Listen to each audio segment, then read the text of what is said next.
News in English with Eris Stewart. Good morning, Eris. Good morning, Sophie. The headlines. Petrol price cut brings long-awaited relief for motorists, saving ₹2.75 per litre at the pump. Mauritian author Natasha Apana wins Prix Femina 2025 and becomes first Mauritian finalist for the Prix Goncourt. Parliamentary committee awaits Attorney General's ruling on its powers in the ongoing FCC investigation. Mauritius strengthens its cybersecurity framework through strategic partnership with Indian experts. Chagos Archipelago marine area to be divided into 4 zones to balance ecology and sustainable resettlement. Dog attack in Pointe Sabre news calls for pet owner accountability and better law enforcement. In world news, Lafarge goes on trial in France for allegedly financing terror groups to keep Syrian operations running. And in sports news, football agent arrested in London for threatening Premier League player with a gun.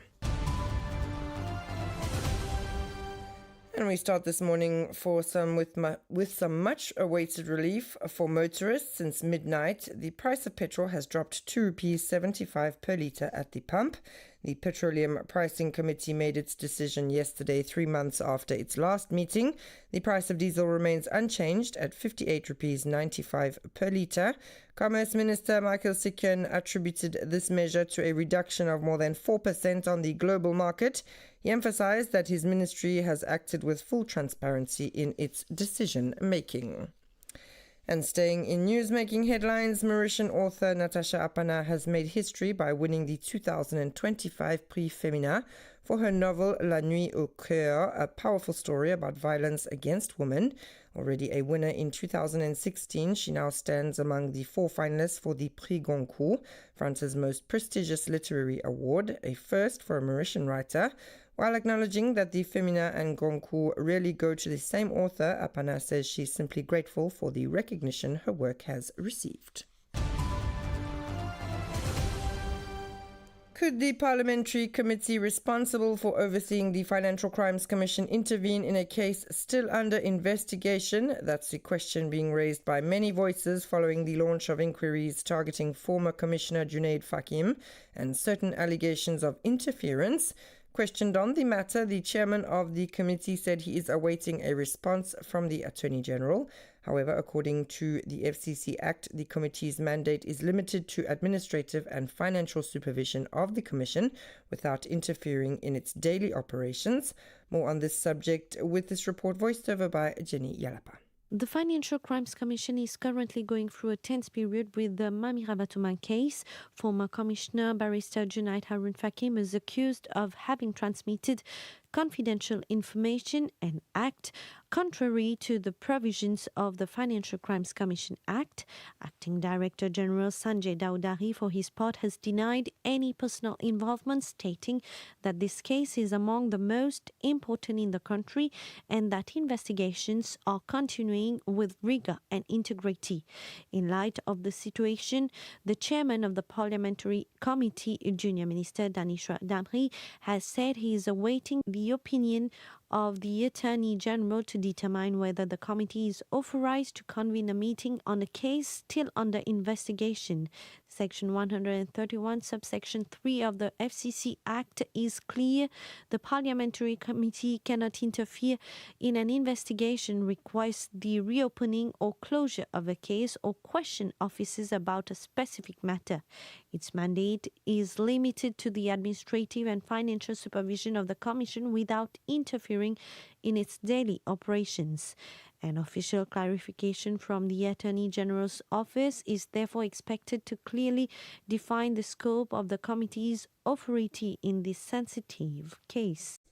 Facing increasingly sophisticated cybercrime, Mauritius is strengthening its digital defenses. Indian experts from the Maharashtra Cybercrime Security Corporation are in the country to lay the groundwork for a groundbreaking technological partnership, a result of Prime Minister Dr. Navin Ramgoolam's recent visit to India. During a meeting yesterday, both sides discussed this new national cybersecurity strategy. IT Communication and Innovation Minister Avinash Ramtahal has been appointed to oversee the follow-up of this strategic partnership. As part of this visit, the Indian experts also conducted a 5-day workshop with representatives from the police force, the State Law Office, the Data Protection Office, and other key institutions. Let's take a listen to more on this, a voiceover by Maya Lachman. Following the official visit of the Prime Minister to India last September, a high-level delegation from the Maharashtra Cybercrime Security Corporation is currently in Mauritius. On Monday, its representatives met with Dr. Naveen Ramgoolam at the Treasury Building in Port Louis. Several areas of collaboration have already been identified with the Mauritian authorities, particularly in the sharing of expertise, training, and the development of technological tools to counter online threats. We offer that best tools and technologies can be brought here, experts can be trained, and police can be streamlined into action, because in cybercrime cases, the initial few minutes are very, very important. And the biggest outcome could be a national helpline number for citizens where they can lodge cyber complaints and it can be acted upon promptly.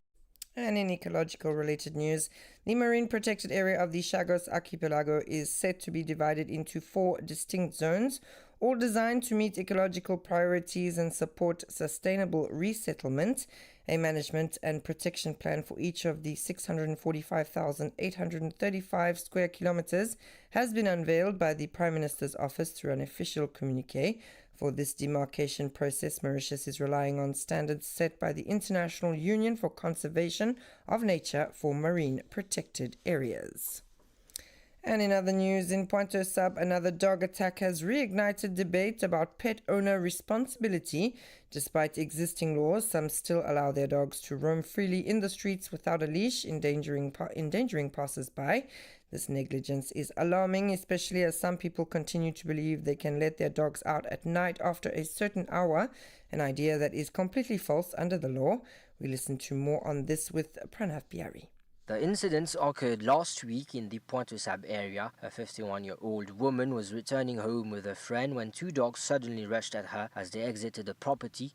One of the animals bit her on the right knee. The victim had to receive treatment at Dr. Jitu Hospital. This episode once again highlights the behavior of certain owners who act as though they are above the law, ignoring basic safety rules. It is strictly forbidden to let a dog roam freely without a leash on public roads, regardless of the time of the day. The belief that dogs are allowed to wander freely between 10 p.m. and 6 a.m. is completely unfounded and disrupts the peace of local residents.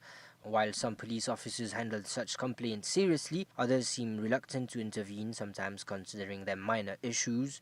But for the victims, the consequences are very real: injuries, trauma, and a lasting sense of insecurity. A reminder is therefore necessary. An animal's responsibility lies with its owner, and the law should never sleep, not even after 10 p.m.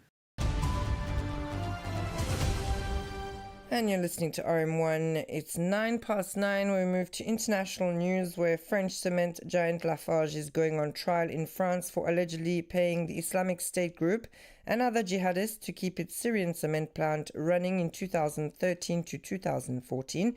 The company and several former executives are accused of funding terrorism and violating international sanctions through millions paid by its Syrian subsidiary. Lafarge has already pleaded guilty in the US to providing material support to terrorist groups and paid a $778 million fine. If convicted in France, the firm could face fines of up to $1.2 million, while its parent company, Holcim, which acquired Lafarge in 2015, denies any involvement. And finally, in sports, a football agent has been arrested in London after allegedly threatening a Premier League player with a gun on September 6. The player in his 20s was unharmed but described the incident as a horrendous ordeal. Another man was also allegedly blackmailed and threatened by the same suspect. Police arrested a 31-year-old man 2 days later on suspicion of firearms possession with intent, blackmail, and driving without a license. He has since been released on bail as the Metropolitan Police continues its investigation. And that's all from me this morning. Thanks so much for tuning in. Stay tuned now to the Intermeet playlist until 10 a.m.